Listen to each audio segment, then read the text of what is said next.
ଜଣେ ନାରୀଙ୍କ କାମ କେବେ ଶେଷ ହୋଇ ନଥାଏ। ସକାଳୁ ଆଖି ଖୋଲିବା ଠାରୁ ରାତି ପର୍ଯ୍ୟନ୍ତ ସେ ସମସ୍ତଙ୍କ ପାଇଁ ଭାବିଥାନ୍ତି। କିନ୍ତୁ ଏତେ ବ୍ୟସ୍ତତା ମଧ୍ୟରେ ନିଜ ସ୍ୱପ୍ନକୁ କେବେ ସେ ଭୁଲି ନଥାନ୍ତି। ଆପଣ ଘର ସମ୍ଭାଳୁଛନ୍ତି, ରୋଷେଇ କରୁଛନ୍ତି, ବାହାର କାମ କରୁଛନ୍ତି। ଆପଣଙ୍କର ପ୍ରତ୍ୟେକଟି କାମର ମୂଲ୍ୟ ଅଛି। ନିଜକୁ କେବେ ଛୋଟ ଭାବନ୍ତୁ ନାହିଁ। ଆପଣଙ୍କ ପରିଶ୍ରମ ହିଁ ଆପଣଙ୍କର ଶକ୍ତି। ଜୟ ଜଗନ୍ନାଥ ସାଙ୍ଗମାନେ, କିପରି ଅଛନ୍ତି ଆପଣମାନେ? ଆଶା କରୁଛି ଆପଣମାନେ ଭଲରେ ଥିବେ। ଚାଲନ୍ତୁ ଷ୍ଟାର୍ଟ କରିବା ଆଜିର ଏଇ ସୁନ୍ଦର ଦିନଟି। ଆଜି ସକାଳୁ ଘରର ଛୋଟ ଛୋଟ କାମରୁ ଦିନ ଆରମ୍ଭ ହେଲା। ଚା ବନେଇଥିଲି ପ୍ରଥମେ, ତାପରେ ଘର କାମ କରିଥିଲି। ପତିଦେବ ସେ ଭିତରେ ଚାହା ପିଇ ସାରିକି ବଜାରକୁ ଯାଇଥିଲେ ମାଛ ଆଣିବା ପାଇଁ। ମାଛ ଆଣିଥିଲେ, ମାଛ ଧୁଆ ଧୁଇ କରିକି ଲୁଣ, ହଳଦୀ, ଲଙ୍କାଗୁଣ୍ଡ ପକେଇକି ଗୋଳା ଗୋଳି କରିଦିଆ ହେଇଥିଲା। ତାପରେ ଗୋଟିଏ ପରେ ଗୋଟିଏ ମାଛ ଭଜା ହେଇଥିଲା।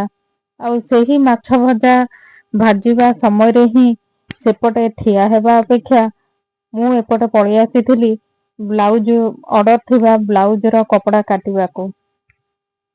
ଏହି ସବୁ କାମ ମଧ୍ୟରେ ମୋର ଗୋଟିଏ କଥା କହିବା ପାଇଁ ଇଚ୍ଛା ହଉଛି। ସତରେ ପରିଶ୍ରମ ହିଁ ଆପଣଙ୍କର ଶକ୍ତି। କେହି ଯଦି ଆପଣଙ୍କୁ କହନ୍ତି ତୁମେ ପାରିବ ନାହିଁ, ସେଇ କଥାକୁ ନିଜର ପ୍ରେରଣା କରନ୍ତୁ। ଧୀରେ ଧୀରେ ଆଗକୁ ବଢନ୍ତୁ। ପ୍ରତିଦିନ ଛୋଟ ଛୋଟ ପଦକ୍ଷେପ ନେଲେ ହିଁ ଗୋଟେ ଦିନ ବଡ ସଫଳତା ନିଶ୍ଚୟ ପାଇବ। ମୁଁ ବି ସେମିତି ଟିକେ ଟିକେ ବହୁତ ସିଲେଇ କରିଛି। ବହୁତ ଦିନର ପରିଶ୍ରମ, ଗୋଟିଏ ଦିନରେ ସେ ଜିନିଷଟା ମିଳିଥାଏ।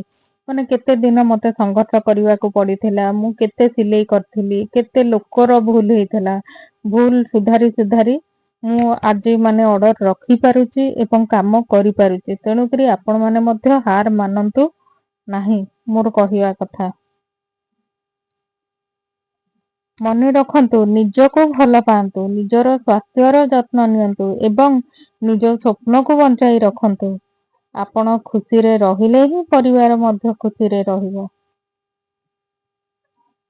ଚାଲନ୍ତୁ ଆମେ ସମସ୍ତେ ନିଜ ଜୀବନରେ ଆଗକୁ ଆଗକୁ ବଢିବା। ପରସ୍ପରକୁ ପ୍ରେରଣା ଦେବା ଏବଂ ପ୍ରମାଣ କରିବା ଯେ ଜଣେ ନାରୀ ଚାହିଁଲେ ଘର ମଧ୍ୟ ସମ୍ଭାଳି ପାରନ୍ତି, ନିଜ ସ୍ୱପ୍ନ ମଧ୍ୟ ପୂରଣ କରିପାରନ୍ତି। କହିଲେ ଦେଖି, ଆମେ ନାରୀମାନେ ଅନେକ ସମୟରେ ନିଜ ପାଇଁ ସମୟ ବାହାର କରିପାରୁନାହୁଁ। ସକାଳୁ ଉଠିବା ଠାରୁ ରାତି ଶୋଇବା ପର୍ଯ୍ୟନ୍ତ କେବଳ ପରିବାର, ପିଲା, ଘର ଏବଂ କାମ, ଏହି ସବୁରେ ଦିନ କଟିଯାଏ।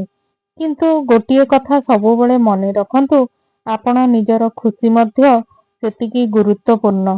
ଅନ୍ୟମାନଙ୍କୁ ଖୁସି ରଖିବା ସହିତ ନିଜ ମନକୁ ମଧ୍ୟ ଖୁସି ରଖନ୍ତୁ। ପ୍ରତିଦିନ କିଛି ସମୟ ନିଜ ପାଇଁ ରଖନ୍ତୁ। ନୂଆ କିଛି ଶିଖନ୍ତୁ।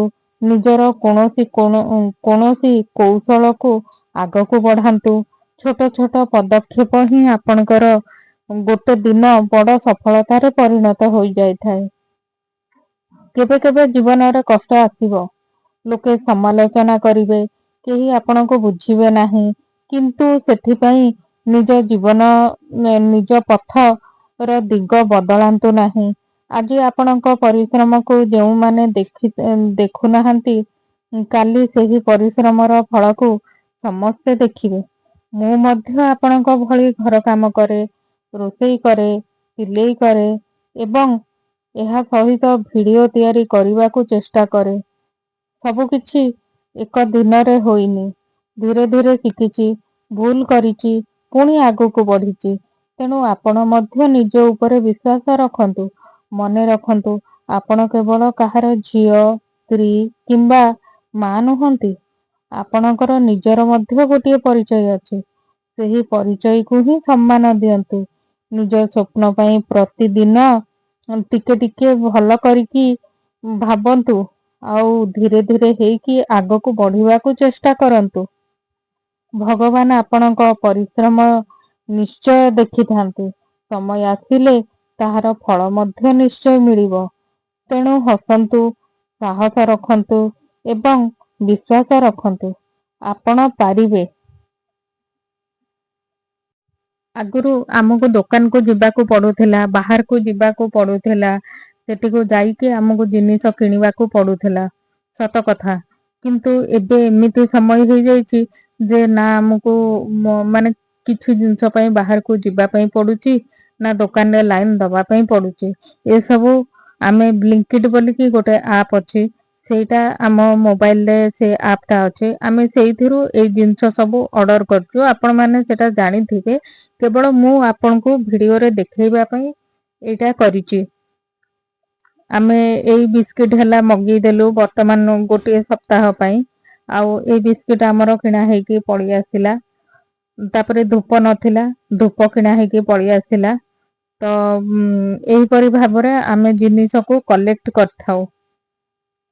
ଆଉ ଏଇଟା ହଉଛି, ମୁଁ ବର୍ତ୍ତମାନ ସେପଟେ ମୋର ମାଛ ଭଜା ଚାଲିଥିଲା, ତେଣୁକରି ମୁଁ ସେଠି ଠିଆ ହେବା ଅପେକ୍ଷା ଏପଟେ ଆସିକି କିଛି କିଛି କାମ କରୁଥିଲି। କାହିଁକି ନା ସେଠି ଠିଆ ହେଇକି ରହିଲେ ସିଏ ତ ତାର ଭାଜି ହଉଥିବ, ଜଷ୍ଟ 1 ମିନିଟ 2 ମିନିଟ ବେଳକୁ ପୁଣି ମୁଁ ଯିବି। ଯାହାହେଲେ ମାଛ ଭାଜିବା ପାଇଁ ମିନିମମ ଟା ମାନେ 20 ରୁ 25 ମିନିଟ ଲାଗିବ।